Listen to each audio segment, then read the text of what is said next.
Hello दोस्तों, मैं Amritaram Lom road race success point YouTube channel पर आपका स्वागत करता हूं। दोस्तों, हमने पिछली क्लास में बात की थी द्विगु समास से संबंधित, और आज हमें आगे की बात करें यानी द्विगु किसका भेद है, तत्पुरुष समास का भेद है। तो तत्पुरुष समास के हमने समानाधिकरण प्रकार के अंदर यानी दो भेद पढ़े थे, एक समानाधिकरण एक अवैधिकरण। तो समानाधिकरण के हमने एक भेद द्विगु को पढ़ा। आज हम बात करेंगे आगे की। तो हम पढ़ेंगे क्रमधार्य तत्पुरुष समास। कौन सा समास पढ़ेंगे? क्रमधार्य तत्पुरुष समास। दोस्तों, इस क्रमधार्य तत्पुरुष समास की बात करें तो देखिए, ऐसा तत्पुरुष समास यानी ऐसा तत्पुरुष समास जिसमें प्रथम पद और दूसरा पद का विशेषण हो, यानी प्रथम पद दूसरे पद का क्या हो, विशेषण हो। यानी हम क्या कह सकते हैं, पहला पद हमारा क्या होगा, विशेषण होगा, और दूसरा पद क्या होगा, विशेष्य होगा। क्या होगा? विशेष्य होगा। विशेष्य की दोस्तों बात करें तो विशेष्य क्या होता है, जिस विषय वस्तु की विशेषता बताई जाती है उस वो विषय वस्तु क्या होती है, विशेष्य होती है। तो तथा दोनों शब्द समान विभक्ति में हो, यानी विशेष्य और विशेषण क्या होंगे, हमारे समान विभक्ति के अंदर होंगे, तो इसे हम क्या कह सकते हैं, जहाँ समान विभक्ति में होते हैं दोनों पद, उसे हमें समानाधिकरण भी कहते हैं, अथवा समानाधिकरण अथवा क्रमधार्य तत्पुरुष समास कहलाता है। या तो आप इसे समानाधिकरण कह दो, या फिर इसे आप क्या कह सकते हैं, क्रमधार्य तत्पुरुष समास कह सकते हैं। तो दोस्तों, हम बात करते हैं इसके उदाहरण की, यानी एक उदाहरण लेते हैं और उदाहरण के माध्यम से समझेंगे। तो उदाहरण है हमारा कृष्ण सर्पे। हम उदाहरण की बात करते हैं, उदाहरण है हमारा कृष्ण सर्पे। तो इस उदाहरण की विच्छेद की बात करें तो विच्छेद होगा कृष्ण सर्पे इति। क्या होगा? कृष्ण सर्पे इति। दोस्तों, अब इस उदाहरण की बात करें तो ये उदाहरण क्या कह रहा है, हिंदी के रूप में हम बात करें तो ये उदाहरण कहता है यानी कृष्ण के समान सर्प। यानी ये क्या कह रहा है, कृष्ण सर्पे यानी काला है जो सर्प। कृष्ण सर्पे यानी कृष्ण का अर्थ क्या होता है, कृष्ण का अर्थ होता है काला। तो काला है जो सांप, यानी सांप की विशेषता बता रहा है। यह विशेषता किसकी बता रहा है, सांप की। तो आपका ये क्या होगा, विशेष्य होगा। हमने दोस्तों आपको बोला था कि जिस विषय वस्तु की विशेषता बताई जाती है वो विशेषता वो क्या कहलाता है, विशेष्य कहलाता है। तो आपका ये सर्प क्या होगा, विशेष्य होगा, और विशेषण क्या होगा, कृष्ण होगा। ये विशेषण क्यों होगा, क्योंकि दोस्तों इसके ये विशेषता किसकी बता रहा है, सर्प की विशेषता क्या बता रहा है कि सर्प किस प्रकार होता है, काला होता है। यानी हम कह सकते हैं कृष्ण है जो सर्प, यानी काला है जो सर्प। तो दोस्तों, इसमें आप समझ गए होंगे इन्होंने क्या क्या, पहला पद दूसरे पद का क्या होना चाहिए, विशेषण। यानी यह हमारा दूसरा पद, इसकी विशेषण क्या है, कृष्ण है। तो पहला पद हमारा क्या है, विशेषण है, और दूसरा पद हमारा क्या है, यानी विशेष्य है। जिसकी विशेषता बताई जाती है उसे क्या कहते हैं, विशेष्य कहते हैं। और दोनों शब्द समान विभक्ति में, तो देखिए दोस्तों, दोनों शब्द हमारे क्या है, यहाँ पर समान विभक्ति के अंदर है, यानी प्रथमा विभक्ति में ही है दोनों शब्द, और इसे क्या कह सकते हैं, हम समानाधिकरण कह सकते हैं। तो दोस्तों, ये बात किसकी की थी हमने, इस सामान्य परिभाषा की, यानी कर्मधार्य क्या होता है इसके बारे में हमने बात की। आगे हम बात करते हैं तो कर्मधार्य के भेद कितने होते हैं, दो भेद होते हैं। कितने भेद, दो भेद। एक तो विशेषण विशेष्य, एक उपमान उपमेय। अब बात करते हैं हमें विशेषण विशेष्य की। तो दोस्तों, ये बात हमने पहले ही की थी कि जो विशेषण क्या होगा, जिस विषय वस्तु की वो विशेषता बताएगा। यानी यहाँ पर सर्प आपका क्या है, सर्प आपका क्या है, यानी कृष्ण सर्पे इति। कृष्ण सर्पे इति। सर्प आपका क्या है, विशेष्य है। क्या है, विशेष्य। और विशेषण आपका क्या है, कृष्ण है। प्रश्न आपका क्या है, विशेषण है। यानी दोस्तों जहां पर जिस विषय वस्तु की विशेषता बताई जाती है उसे क्या कहते हैं, विशेषण कहते हैं। यानी यह विशेषण क्या बता रहा है सर्प का, कि सर्प काला है। ये बात तो दोस्तों हमने क्लियर कर ली विशेषण और विशेषी वाली। आगे हम बात करते हैं 2 नंबर भेद, उपमान और उपमेय। तो उपमान उपमेय में दोस्तों लिख लीजिए आप, उपमान तो होता है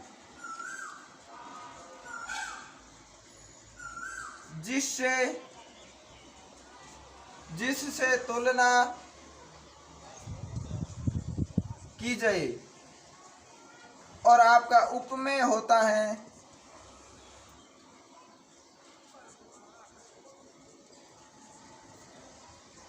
जिसकी तुलना की जाए। यानी उपमान क्या होता है आपका, जिससे तुलना की जाए। यानी हम एक उदाहरण लेते हैं दोस्तों, कमल नेत्रम। इस कमल नेत्रम की बात करें तो यहाँ पर उपमान उपमेय की बात करें तो ये इसका विच्छेद करेंगे तो क्या होगा, इसका विच्छेद आपका कमल नेत्र की बात करें तो होगा कमलम इव नेत्रम। दोस्तों विच्छेद क्या होगा, कमलम इव नेत्रम। यानी दोस्तों जो जिससे तुलना की जाए, यानी इसका हिंदी के अर्थ में बात करें तो कमल के समान नेत्र होगा। क्या कहता है ये, कमल के समान नेत्र। यानी नेत्रों की तुलना किससे कर रहा है, इस कमल से कर रहा है। किससे कर रहा है, कमल से कर रहा है। हमने क्या, जिससे तुलना की जाए उसे हम क्या कहते हैं, यानी तुलना किससे कर रहा है, नेत्रों की यानी आंखों की तुलना किससे, कमल से कर रहा है। तो यह तुलना किससे कर रहा है, कमल से। तो कमल आपका क्या हुआ, उपमान हुआ।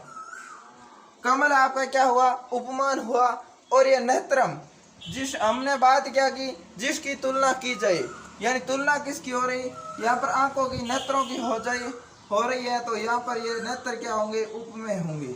क्या होंगे, उपमेय होंगे। और ये दोस्तों इव कहाँ से आया, इस चीज की भी हम बात जब उपमान उपमेय पढ़ेंगे तो वहां पर करेंगे और इन चीजों को भी आगे समझेंगे। तो दोस्तों ये बात थी किसकी, इस उपमान उपमेय की। इसको आप हटा दीजिए यहाँ से, क्योंकि हम आगे बात सबसे पहले करेंगे विशेषण विशेष्य। इस भेद को हम सबसे पहले पढ़ेंगे। किस भेद को, विशेषण विशेष्य को पढ़ेंगे। उसके बाद उपमान उपमेय की बातें करेंगे। तो इसकी सूत्र की बात करें विशेषण विशेष्य की, तो आप ये सूत्र देख लीजिए। आपकी संस्कृत की भाषा में सूत्र क्या कहता है, विशेषणम विशेषण बहुल्यम, विशेषणम विशेष्य बहुलम। और अगर इसकी भाषा की बात करें संस्कृत के रूप में तो ये दोस्तों क्या कहता है कि विशेषणवाची, यानी विशेषणवाची पद का विशेष्यवाची पद के साथ क्या होता है, बहुलता होता है। और बहुलता होता है जहाँ पर कर्मधारय तत्पुरुष समास होता है। अब हम साधारण भाषा में बात करें तो ऐसा तत्पुरुष समास जिसमें पूरे पद क्या हो, विशेषण होता है। पूरे पद की बात करें तो आप कह सकते हैं पहला पद आपका क्या होना चाहिए, विशेषण। उत्तर पद की बात करें तो यानी बाद का पद आपका क्या होना चाहिए, विशेष्य होता है। और जहाँ पर पहला पद विशेषण होता है और दूसरा पद यानी उत्तर पद विशेष्य होता है, वह समास कौन सा होता है, कर्मधारय। और वह नियम कौन सा लगा, विशेषण विशेष्य नियम लगा। और दोनों पद क्या होते हैं, समान विभक्ति लगाई जाती है दोनों पदों का। यानी विशेषण विशेष्य का जहां पर आपको संबंध दिखे वहां आप विभक्ति कौन सी लगाएंगे, दोनों के अंदर समान विभक्ति लगाएंगे। तो दोस्तों ये बात किसकी थी, इस विशेषण विशेष्य की सामान्य परिभाषा की हमने बात की थी। आगे हम पढ़ेंगे इनके उदाहरणों की बात करेंगे। तो इनके उदाहरण हम लेंगे 2-4। इससे पहले एक आपको विशेषण विशेष्य से संबंधित तथ्य लिखा देता हूं। तथ्य क्या है दोस्तों, इस विशेषण विशेष्य में आपको क्या करना है, जब आप विशेषण विशेष्य का शब्द पुल्लिंग में हो, जब विशेषण, दोस्तों यह सबसे महत्वपूर्ण बात है, विशेषण विशेष्य का शब्द पुल्लिंग में हो, यानी जब विशेषण विशेष्य का शब्द यानी जो विशेषण विशेष्य है वो पुल्लिंग में हो तो आप क्या करेंगे, उसके साथ लगाएंगे चे असो। क्या लगाएंगे, चे असो लगाएंगे। और जब बात स्त्रीलिंग की हो, किसकी, स्त्रीलिंग में हो, अगर स्त्रीलिंग में हो तो आप क्या करेंगे, चे सा लगाएंगे। क्या लगाएंगे, चे सा लगाएंगे। और अगर नपुंसकलिंग में हो, किसमें, नपुंसकलिंग में हो तो आप यहाँ पर क्या करेंगे, नपुंसकलिंग में चे तत् लगाएंगे। चे तत् लगाएंगे। तो दोस्तों ये बात किसकी की थी, हमने पुल्लिंग, स्त्रीलिंग और नपुंसकलिंग में विशेषण विशेष्य के बीच में यानी विशेषण के बाद हमें क्या लगाना है, इस चीज की हमने बात की। यानी ये सब चे असो, चे सा और चे तत् कहाँ लगेंगे, ये विशेषण के बाद लगेंगे। किसके बाद, इस विशेषण के बाद लगेंगे, न कि विशेष्य के बाद लगेंगे। तो दोस्तों अब हम इसकी उदाहरणों की बात करेंगे। किसकी करेंगे, उदाहरणों की, विशेषण विशेष्य के उदाहरणों की बात करेंगे। इनके उदाहरण समझेंगे, उसके बाद उपमान उपमेय को समझेंगे। तो दोस्तों सबसे पहले हम वही उदाहरण लेते हैं जो हमने पहले लिया, क्योंकि हम इसके माध्यम से आसानी से समझ सकते हैं। कषण सर्पे। अगर इस कषण सर्पे की बात करें तो आपको सबसे पहले तो इसका थोड़ा बहुत अर्थ समझ में आना चाहिए। कषण सर्पे, तो आप इसका अर्थ समझेंगे, सर्प है जो काला है, यानी कषण, कषण का अर्थ काला है। आप इन चीज को देखेंगे तो आपको पता चलेगा कि हाँ इस पर विशेषता बताई जा रही है, और जहाँ विशेषता बताई जा रही हो वह समास कौन सा होगा, कर्मधारय तत्पुरुष। तो देखिए इसका विच्छेद करें तो क्या होगा, कृष्ण सर्प इति। अब दोस्तों ये आपका सर्प क्या है, ये विशेष्य है। क्या है, विशेष्य। और कृष्ण क्या है, विशेषण है। कृष्ण क्या है, आपका विशेषण है। हमने ये एक सामान्य विच्छेद किया दोस्तों। क्या क्या सामान्य विच्छेद इसलिए क्या कि सबसे पहले हम इन चीजों को समझे। यानी विशेष्य क्या है, जिसकी विशेषता किसकी बताई जा रही है, सर्प की, और विशेषण है यानी काला है, यानी कषण बताया जा रहा, तो ये क्या है, विशेषण है। लेकिन दोस्तों हमने थोड़ी देर पहले ये बात की थी कि आपको चे असो लगाना है जहाँ पुल्लिंग आए। ये कषण सर्पे आपका शब्द क्या है, पुल्लिंग है। क्या है, पुल्लिंग। और पुल्लिंग आए तो हमने क्या कहा, चे असो लगाइए। आप क्या लगाइए, चे असो लगाना पड़ेगा आपको। ये तो दोस्तों सामान्य विग्रह किया हमने। सही मायनों में अगर इसका विग्रह करें तो दोस्तों क्या होगा, कृष्ण चे असो और सर्पे।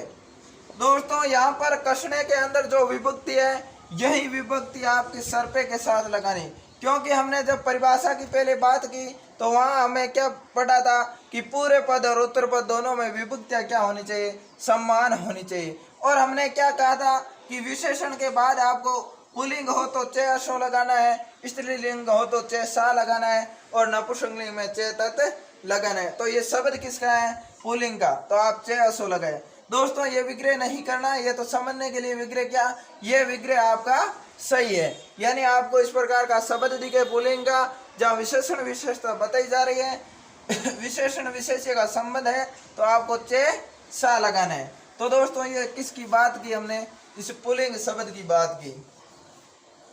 आगे हम बात करेंगे स्त्रीलिंग शब्द की। स्त्रीलिंग शब्द है श्रेष्ठ बालिका। स्त्रीलिंग शब्द है हमारा श्रेष्ठ बालिका। दोस्तों इसमें आपको पता कैसे चला, हमने पढ़ा था सा ते था, पहले शब्द रूप और धातु रूप में, वह सा क्या था आपका, स्त्रीलिंग का था। दोस्तों जिन विद्यार्थियों ने शब्द रूप और धातु रूप नहीं पढ़े वो बिल्कुल समास में भी कंफ्यूज होंगे, कारक भी वो नहीं पढ़ पाएंगे, अनुवाद नहीं कर पाएंगे, वाच्य परिवर्तन नहीं कर पाएंगे। 7 से 8 टॉपिक आपके इस प्रकार के हैं जो शब्द रूप और धातु रूप पर आधारित हैं। दोस्तों जिन विद्यार्थियों ने अभी तक नहीं देखे वो शब्द रूप और धातु रूप की क्लास इसी चैनल पर रीड सक्सेस पॉइंट पर संस्कृत व्याकरण नाम से प्ले लिस्ट बनी हुई है, उसके अंदर जा करके देख सकते हैं। तो यहाँ पर दोस्तों हम बात करते हैं सबसे पहले इसके संबंध की। श्रेष्ठ बालिका, यहाँ पर क्या कह रहा है? श्रेष्ठ है जो बालिका, यानी बालिका की विशेषता क्या बता रहे हैं? बालिका आपका क्या है? विशेष्य है। और बालिका की विशेषता क्या बता रहे हैं? कि श्रेष्ठ है। बालिका किस प्रकार की है? श्रेष्ठ है। तो ये क्या हुआ? विशेषण हुआ।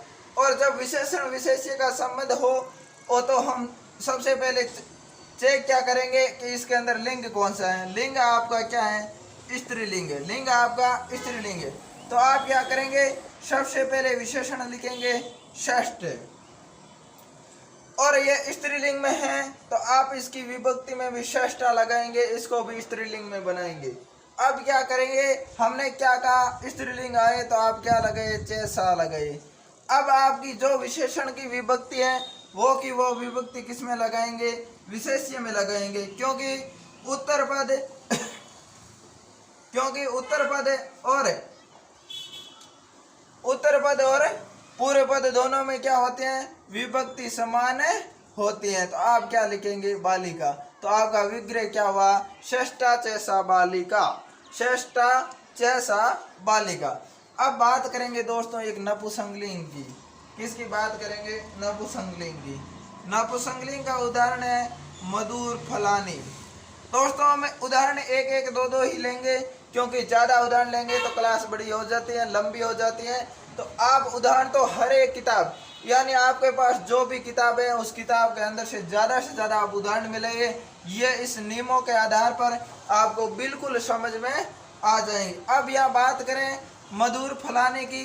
दोस्तों आपको फलानी को देखते ही पता चल गया कि ये शब्द नपुंसकलिंग है। हमने क्या कहा? फल किसका है? अकारांत नपुंसकलिंग है। और ये बात हमने शब्द रूप में की थी। जिन्होंने शब्द रूप नहीं देखी क्लास वो जाकर के रीड सक्सेस पॉइंट की संस्कृत व्याकरण प्ले लिस्ट पर जाकर के देखिए। अब इस फलाने की बात करें तो इस सबसे पहले हम देखेंगे कि इस शब्द को पढ़ेंगे मधुर फलानी। तो यहाँ हमें पता चला कि ये फल की विशेषता बता रहा है। फल किस प्रकार का है? मधुर है। यानी ये कह रहा है, यानी मधुर है जो फल, यानी फल की विशेषता बता रहा है। तो यह विशेषी क्या है? फल है। क्या है? विशेषी। विशेषता क्या बताई जा रही है? मधुर है। तो यह मधुर क्या है? विशेषण है। अब बात करें यह लिंग कौन सा है? नपुंसकलिंग है। कौन सा लिंग है? नपुंसकलिंग। तो अब बात करें सबसे पहले हम शब्द लेंगे क्या? विशेषण लेंगे। यहाँ पर क्या लिखेंगे? विशेषण सबसे पहले लिखेंगे। तो विशेषण को आप लिख दीजिए मधुराणी। मधुराणी क्यों लिखेंगे? क्योंकि दोस्तों हमारे विशेष्य के अंदर विभक्ति कौन सी है? आपकी विभक्ति है द्वितीया। द्वितीया विभक्ति है। हमने फलानी फलानी पढ़ा था दोस्तों, चोट यानी बहुवचन का है ये, और विभक्ति भी द्वितीया है। और तो फलानी फलानी हमने पढ़ा था दोस्तों। कहाँ पढ़ा? हमने फल के जब शब्द रूप पढ़े, ये बहुवचन का है फलानी। आगे बात करें तो अब जब नपुंसकलिंग लिंग आता है तो हम क्या लिखते हैं? चैतत लिखते हैं। क्या लिखते हैं? चैतत। तो हमने चैतत लिखा। अब हम विशेष्य को लिखेंगे तो विशेष्य हमारा क्या है? फलानी है। क्या है? फलानी। अब देखिए आप इसकी विभक्ति मधुराणी और फलानी की क्या है? बराबर है, यानी समान है। तो हमारा समास क्या हो गया? कर्मधारय तत्पुरुष समास हो गया। तो दोस्तों ये बात किसकी की थी? हमने इस विशेषण विशेषी की बात की थी। आगे हम बात करेंगे उपमान उपमेय की। किसकी बात करेंगे? उपमान उपमेय की बात करेंगे। हम बात करेंगे उपमान उपमेय, यानी इस उपमान और उपमेय में क्या होता है। तो दोस्तों सबसे पहले उपमान उपमेय की बात करें तो सामान्य रूप में इसकी बात होगी कि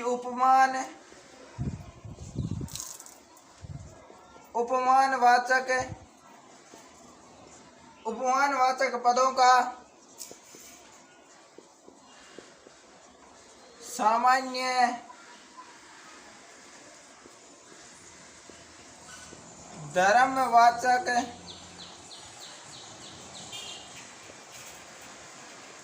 पदों के साथ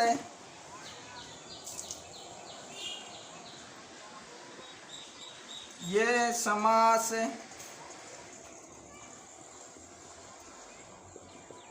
होता है। तो दोस्तों हमने बात किसकी की कि उपमानवाचक पदों का सामान्य धर्मवाचक पदों के साथ ये समास होता है। यानी जहाँ पर उपमान और उपमेय का संबंध हो वहाँ पर ये समास कौन सा होता है? कर्मधारय होता है। उपमान की बात करें तो हमने पहले भी की थी दोस्तों, उपमान किसे कहा जाता है? जिसकी तुलना की जाए,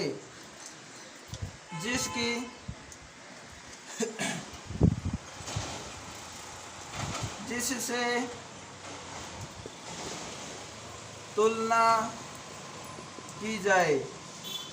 और उपमेय की बात करें दोस्तों तो उपमेय आपका क्या होता है? जिसकी तुलना की जाए, यानी जिस विषय वस्तु से आप तुलना करोगे वो तो उपमान होगा, और जिसकी तुलना यानी जिस विषय वस्तु की आप तुलना करेंगे वो आपकी क्या होगी? उपमेय होगी। तो दोस्तों ये उपमान उपमेय की बात है। आगे बात करें यानी इस विग्रह में क्या लगाएंगे? तो विग्रह में उपमान के साथ उपमान के साथ आप क्या लगाएंगे? एव लगाएंगे या फिर एव लगाएंगे। यानी आप क्या करेंगे? विग्रह में उपमान के साथ लगाना किसके साथ है दोस्तों? उपमान के साथ है। जिस प्रकार विशेषण में लगाया उसी प्रकार आपको उपमान के साथ लगाना, न कि उपमेय के साथ आप यू लगाए। उपमेय के साथ आपने यू लगा दिया तो आपका गलत हो जाएगा समास विग्रह। तो हमें क्या करना है? किसके साथ लगाना है? यू उपमान के साथ लगाना है। यानी इसमें हम कह सकते हैं इसमें तुलना पद प्रदान होता है,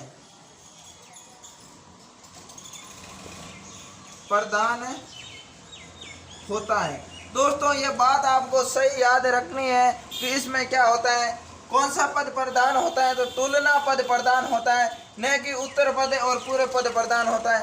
दोस्तों तुलना पद की हमने बात क्यों की?